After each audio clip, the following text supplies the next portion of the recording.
Welcome to my channel. Subscribe, listen, and enjoy my stories every day. The cafe was buzzing with the usual hum of idle chatter and the clinking of cups, but all I could focus on was her smile. Sarah had that rare ability to light up a room just by being in it, and even after 3 years together, I still found myself in awe of her. We were at our favorite corner cafe, tucked away in a booth that offered just enough privacy to feel intimate without being cut off from the world. It was our Saturday ritual, a quiet moment amidst the chaos of life where we could just be ourselves. I watched as she absent-mindedly stirred her latte, the silver spoon tapping lightly against the ceramic cup. Her eyes were distant, lost in thought, but she was still smiling, that gentle curve of her lips that I'd grown to adore. "What are you thinking about?"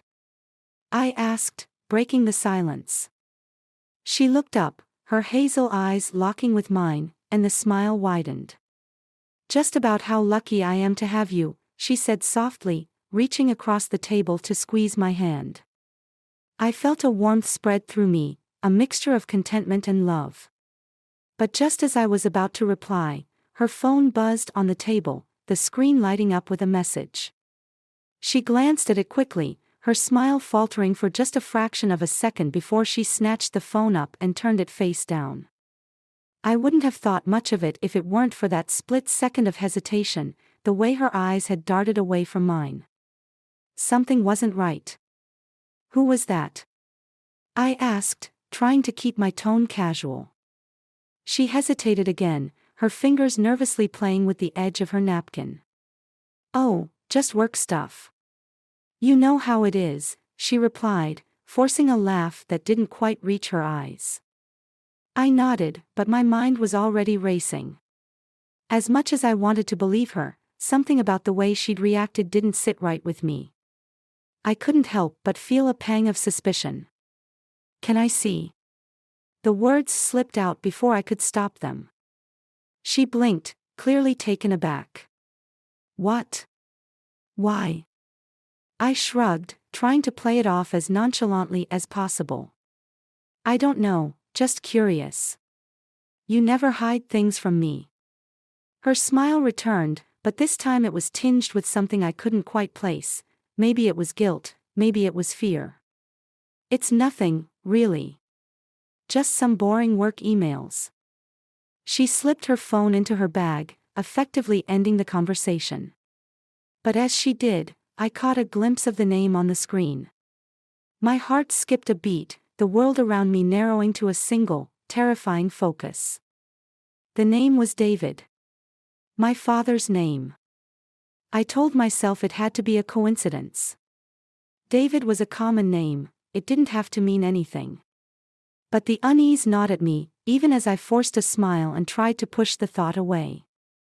For the rest of the afternoon, I couldn't shake the feeling that something was wrong. Sarah was more distant than usual, her laughter hollow, her touch hesitant. And that name, David, kept echoing in my mind like a warning bell I couldn't ignore. That evening, after we parted ways, I decided to go to my mother's house. She had left for a month-long stay at a sanatorium to recover from a recent surgery, and I promised to check in on the place while she was away. Maybe a bit of solitude would help clear my head. I pulled up to the house just as the sun was setting, the sky painted in hues of orange and pink. As I unlocked the front door, a strange sense of unease settled over me. The house was too quiet, too still. I walked through the hallway, turning on lights as I went, but the feeling didn't go away. I was halfway to the kitchen when I heard it, muffled voices coming from upstairs. My heart raced, and a cold sweat broke out across my forehead. I knew no one was supposed to be here. I had the only set of keys apart from my mother. Slowly, I made my way up the stairs, each step feeling like it took an eternity. The voices grew louder as I approached my parents' bedroom. The door was slightly ajar, and through the crack, I could see the faint glow of a light inside. My stomach twisted in knots as I reached out and pushed the door open. What I saw on the other side made my blood run cold. There, on the bed, was Sarah. She was half naked, straddling a man, her back arched in a way that made my heart shatter into a million pieces. The man beneath her had his face buried between her thighs, completely oblivious to my presence. But it wasn't just any man. It was my father. The world around me collapsed. Rage, betrayal, and disbelief surged through me all at once, and for a moment, I couldn't breathe. I couldn't think. All I could do was stare at the scene in front of me, trying to comprehend the horror of what I was seeing. I must have made some kind of noise because Sarah suddenly looked up, her eyes widening in shock as she realized I was standing there. She scrambled off the bed, pulling the sheet around her as if it could somehow erase what she'd just done. Tom, I can explain," she stammered, her voice trembling with fear. But I didn't want to hear it. I didn't need her explanations, her excuses. All I could feel was the searing pain of betrayal, the raw anger that consumed every part of me. "You were cheating on me," I said, my voice barely more than a whisper, but it carried the weight of 1,000 unspoken words. Sarah opened her mouth to speak, but no words came out. My father, too, looked at me with wide, panicked eyes, as if he couldn't believe what was happening. "I'm done," I said, the words slipping from my lips before I could even process them. I turned on my heel and walked out of the room, my heart pounding in my chest. The last thing I heard as I descended the stairs was Sarah's choked sobs, but I didn't look back. I couldn't. The person I had loved, the person I had trusted, had betrayed me in the worst possible way. As I stepped out into the cool night air, I made a vow to myself. This wasn't over. She had destroyed everything we had, and now I would destroy her. And with that, the darkness in my heart began to take root, setting the stage for the revenge that would consume me in the days to come. I don't remember driving home that night. The next thing I knew, I was standing in my living room, hands shaking, and mind spinning with a fury I'd never felt before. My thoughts were a chaotic blur: Sarah, my father, the betrayal. It was as if the world I'd known had shattered into pieces, and all that was left was the overwhelming urge to make them pay. I was still standing there, staring at nothing, when my phone buzzed in my pocket. For a second, I thought it might be Sarah, trying to reach me, trying to offer some pathetic excuse. My hand clenched around the phone, but when I pulled it out, the screen showed a different name: Mark. Mark was my best friend. We'd known each other since high school, and he was the kind of guy you could count on no matter what. If there was anyone I needed to talk to right now, it was him. I answered the call, my voice sounding hollow to my own ears. "Tom. Where the hell have you been, man? I've been trying to reach you all day." Mark's voice was filled with concern. I started, but the words caught in my throat. How could I even begin to explain what had happened? "Tom, are you okay? You sound off," Mark pressed. "I'm not okay, Mark," I finally managed to say, my voice barely a whisper.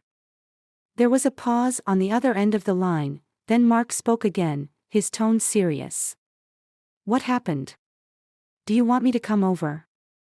I hesitated for a moment before answering. Yeah, I think I need you here." "Give me 15 minutes, he said without hesitation, and the line went dead. I stood in the middle of my living room, the silence pressing in on me from all sides. The clock on the wall ticked slowly, each second dragging out the agony of waiting. I wanted to smash it, to break something, anything, just to release the rage that was boiling inside me. True to his word, Mark arrived in less than 15 minutes. The moment he walked through the door, he took one look at me and knew something was seriously wrong. He dropped his keys on the counter and crossed the room in 3 quick strides, his eyes filled with concern. "Tom, what's going on?" he asked, his voice low and steady. I sat down on the couch, feeling the weight of everything pressing down on me. "It's Sarah," I said, my voice shaking. She was cheating on me." Mark's eyes widened, and he sat down beside me, his hand resting on my shoulder. What? Are you sure? I'm sure, I said, the words burning in my throat. I caught her, Mark. I caught her with my father. For a moment, Mark just stared at me, as if trying to process what I'd just said. Then his face darkened, and his grip on my shoulder tightened. Jesus, Tom. I don't even know what to say. That's messed up, man. I nodded, the anger and hurt still simmering beneath the surface. I don't know what to do, Mark. I feel like I'm losing my mind. Mark leaned back, running a hand through his hair as he tried to think of something to say. After a moment, he looked back at me, his expression determined. You're not going to lose your mind, Tom. But we need to figure out what to do next. Have you confronted Sarah? I shook my head. I walked out. I couldn't. I couldn't even look at her. Mark nodded slowly, as if that made perfect sense. Okay, good. You needed to get out of there. But now we have to think about the next steps. Are you planning to confront her? I clenched my fists, the anger flaring up again. I don't know. Part of me wants to destroy her, Mark. I want to ruin her life the way she ruined mine. Mark looked at me seriously, his eyes narrowing. Tom, I get that you're angry, and you have every right to be. But before you do anything, you need to think about the consequences. You don't want to do something you'll regret later. I knew he was right, but the thought of letting Sarah and my father get away with what they'd done was unbearable. I couldn't just walk away, not after everything. What do you suggest I do, then? I asked, frustration creeping into my voice. Mark sighed, leaning forward as he thought.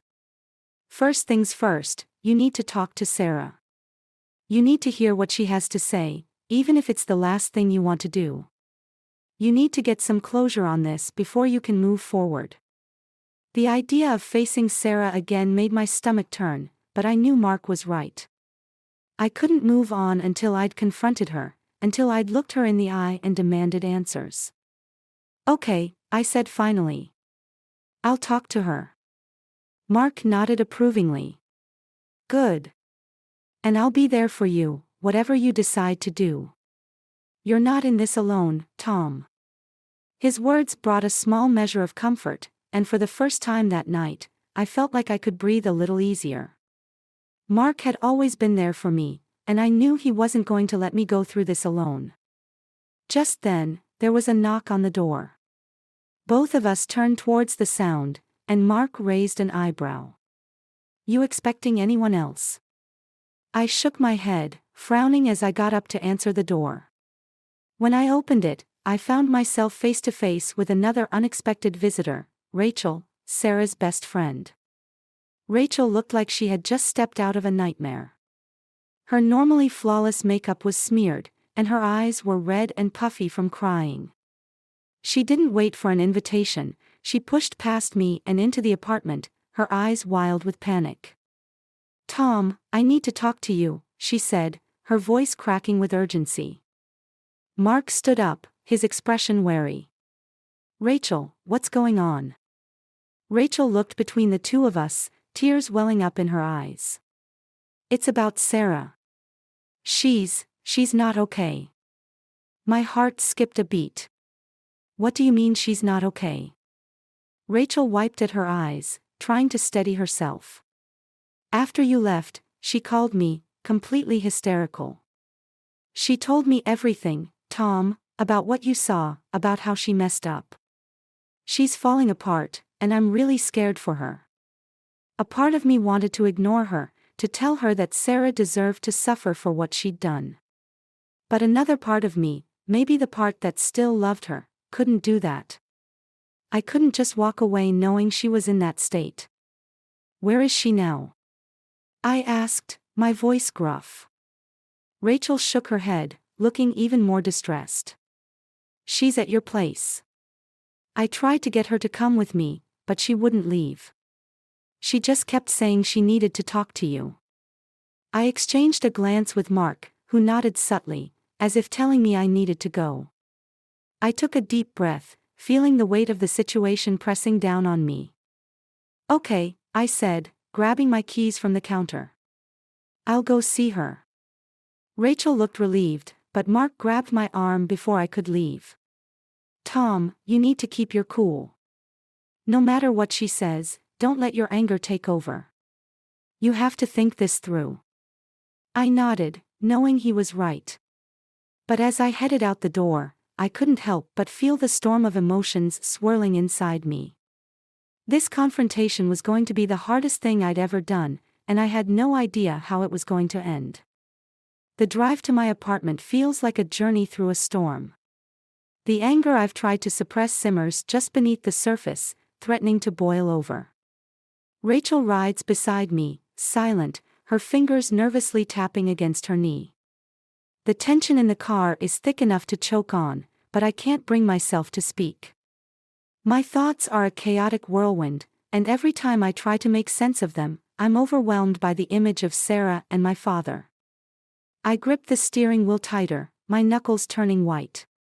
The headlights carve through the darkness as I navigate the familiar streets, but everything feels different now, distorted, like I'm living in some twisted version of my own life. "Tom," Rachel finally breaks the silence, her voice tentative. "I know you're angry, and you have every right to be, but, please, try to hear her out. She's a wreck right now." I don't respond. I can't. The part of me that still cares about Sarah is buried beneath layers of betrayal and hurt.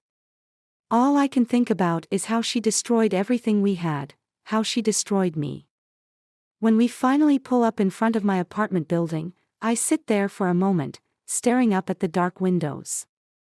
It feels like I'm standing on the edge of a cliff, and the only way forward is to jump.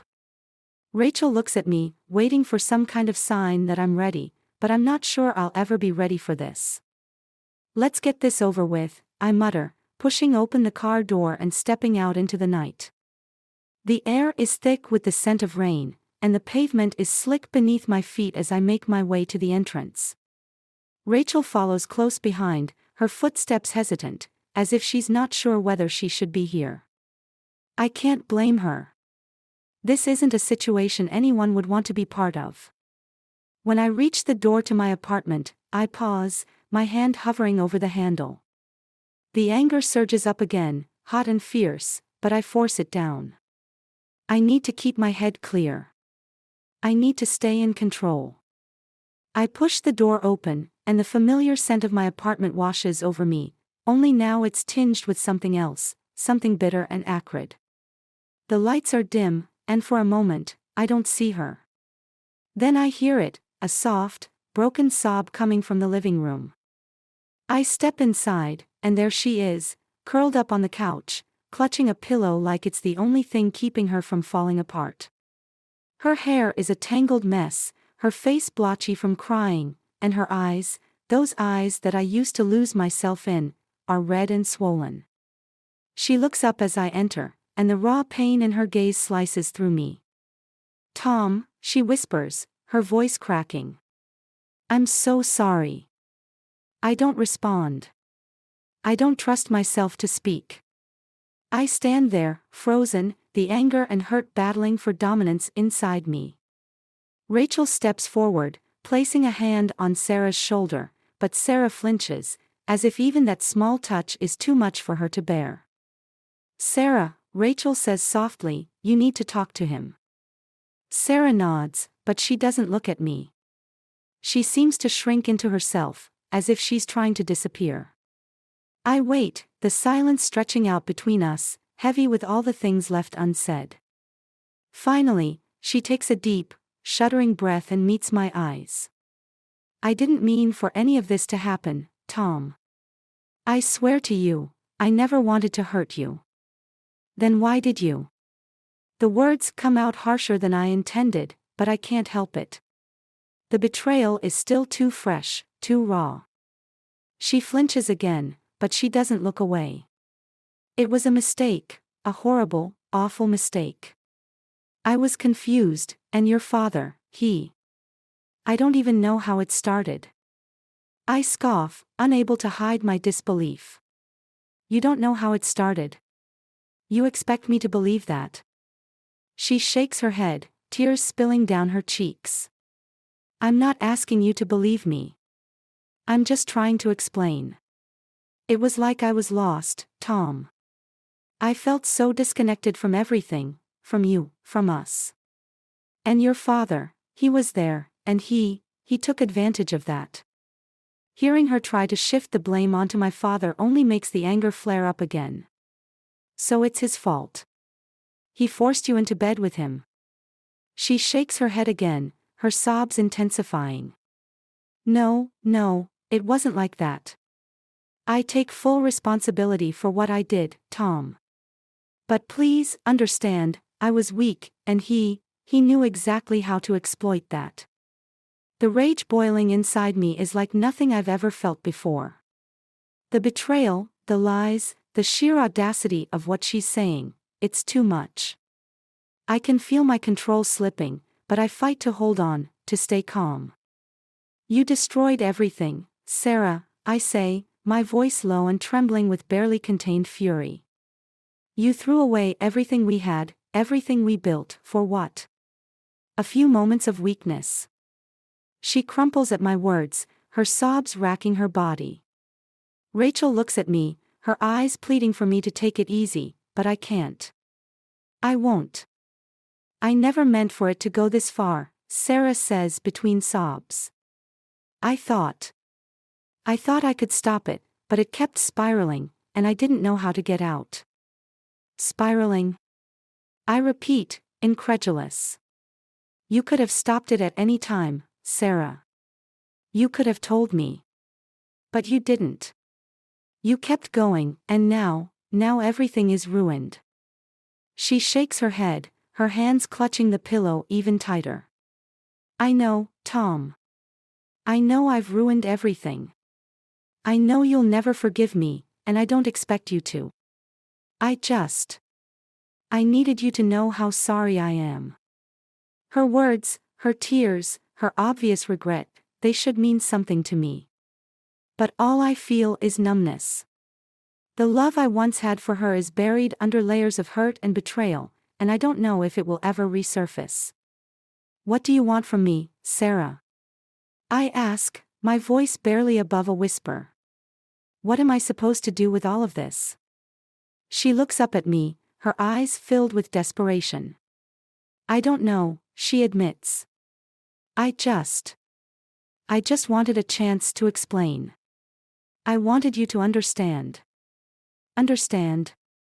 The word tastes bitter on my tongue. What is there to understand, Sarah? You made your choices, and now we both have to live with the consequences.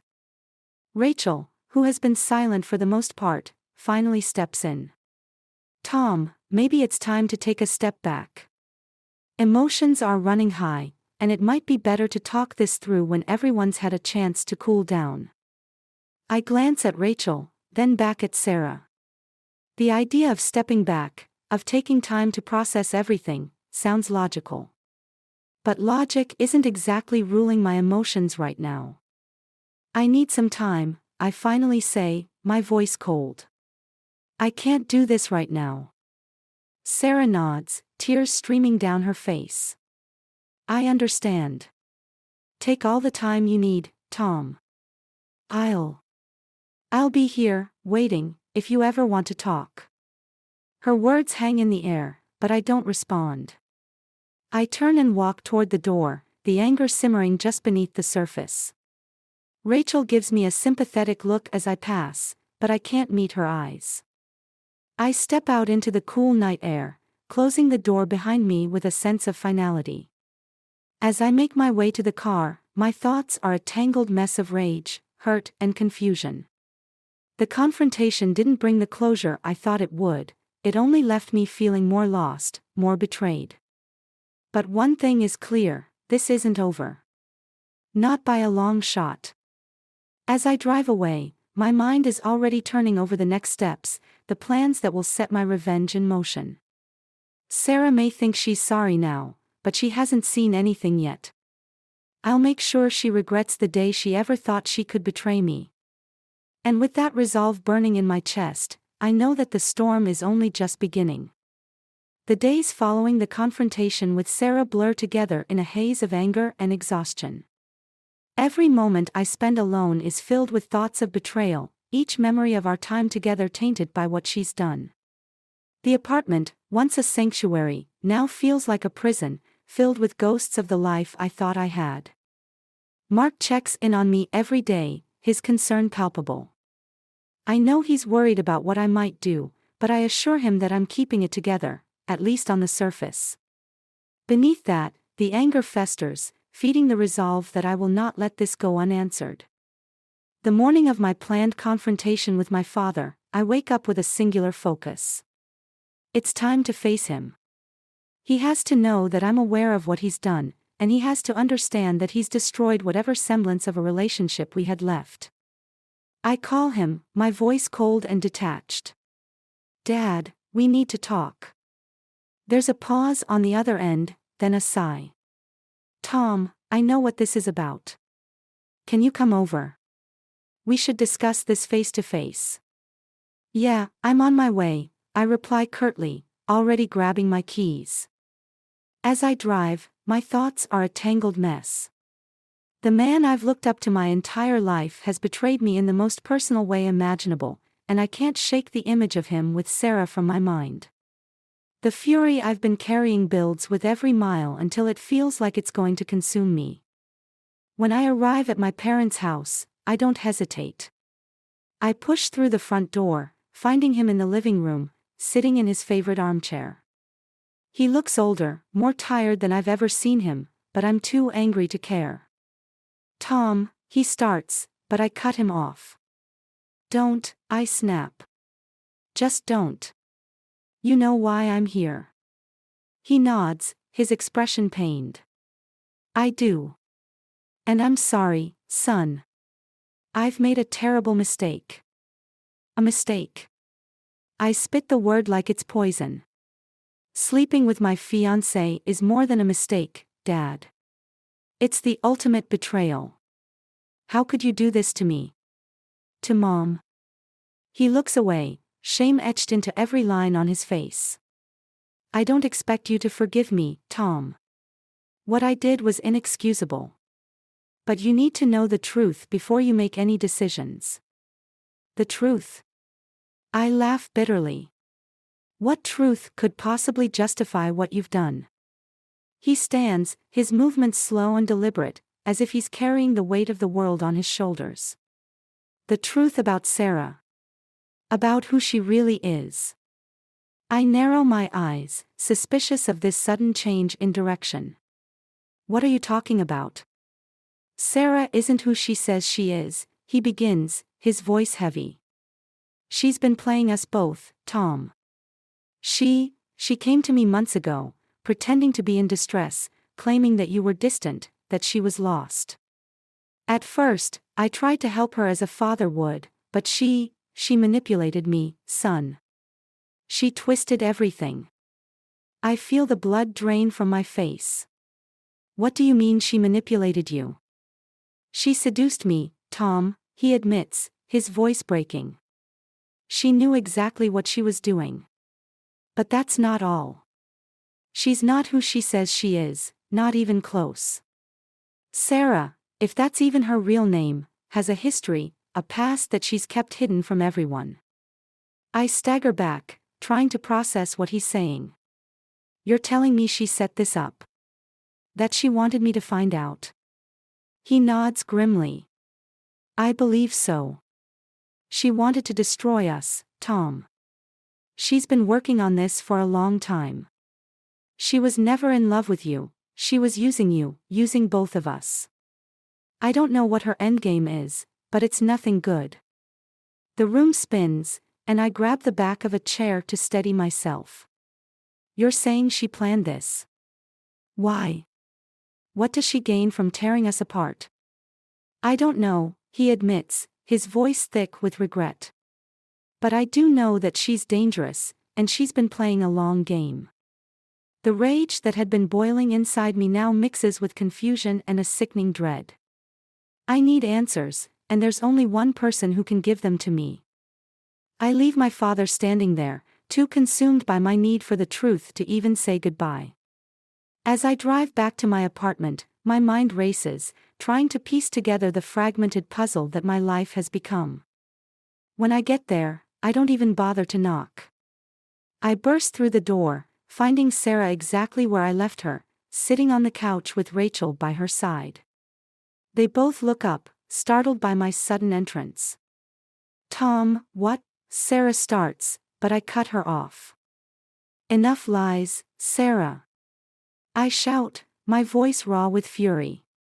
"I know everything. I know who you really are." Her face goes pale, but she quickly composes herself. "What are you talking about? Don't play dumb with me." I yell, taking a step closer. "I talked to my father. He told me everything, how you seduced him, how you've been manipulating us both." "Why, Sarah? What the hell is this all about?" Rachel stands, trying to intervene. "Tom, maybe you should calm down. We can talk this through." "Stay out of this, Rachel," I snap, not taking my eyes off Sarah. "I want to hear it from her." Sarah looks at me, her expression unreadable, and for a moment, I think she might actually tell the truth. But then she smiles, a slow, chilling smile that sends a shiver down my spine. "Okay, Tom," she says, her voice smooth as silk. "You want the truth. Here it is. I never loved you. Not for a second. You were just a pawn in a much bigger game." My heart pounds in my chest, but I force myself to listen. "What game?" She stands, her posture confident, almost predatory. "I've been planning this for years, Tom. You and your father were just in the wrong place at the wrong time. It was too easy, really. You both fell for my act, hook, line, and sinker. Your father was just as pathetic as I thought he'd be, and you, well, you were the perfect mark. So eager to trust, so desperate for love.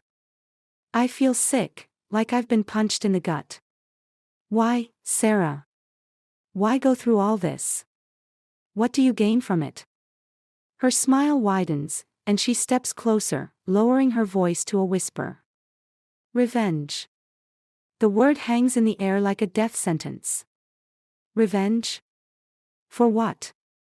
"For something your father did a long time ago," she says, her voice cold and devoid of emotion. "He ruined my family, Tom. He destroyed everything we had. My mother, she couldn't take it. She killed herself because of what your father did. And I vowed that one day, I'd make him pay." I stagger back, the weight of her words crashing down on me. "You're insane." "Maybe," she admits, shrugging. "But I kept my promise. I've destroyed him, and in the process, I've destroyed you, too. Now you know what it feels like to have everything taken from you." I can't breathe. The room spins around me, and I clutch the back of the couch to keep from collapsing. Everything I thought I knew about Sarah, about my life, is a lie. She's been playing me from the beginning, and I was too blind to see it. "Get out," I managed to choke out. "Get the hell out of my life." She tilts her head, as if considering my words, then nods. "Gladly. My work here is done." She turns and walks toward the door, pausing only to throw one last look over her shoulder. "Goodbye, Tom. I hope you enjoy your new life, knowing you were nothing but a pawn." With that, she's gone, leaving me standing there in the wreckage of what was once my life. Rachel approaches me cautiously, her eyes filled with concern. "Tom, I had no idea. I'm so sorry. But I can't respond. I can't even think. All I can do is sink onto the couch, my mind reeling from the truth I've just uncovered. Sarah, or whatever her real name is, has destroyed everything, and I've been too blind, too naive, to see it coming. As the night wears on, the full weight of what's happened settles over me. My father, the man I've looked up to my entire life, has been brought to his knees by his past mistakes. Sarah's revenge has torn our family apart, leaving nothing but bitterness and hatred in its wake. There's no going back from this. The life I once had is gone, and all that's left is a cold, empty void. I don't know where to go from here, but I do know one thing: I will never forgive her for what she's done. As the first light of dawn breaks through the window, I make a decision. I'm done with Sarah, done with my father, done with all of it. I need to leave, to start over somewhere far away from the ruins of my old life. I stand, feeling a cold, hard resolve settle over me. It's time to walk away, to let go of the past and try to find a future somewhere else. As I pack my bags, I know that I'll never see Sarah or my father again. Our paths will never cross, and that's exactly the way I want it. With one last look at the place I once called home, I walk out the door and into the unknown, leaving the past, and all its betrayals, behind me forever.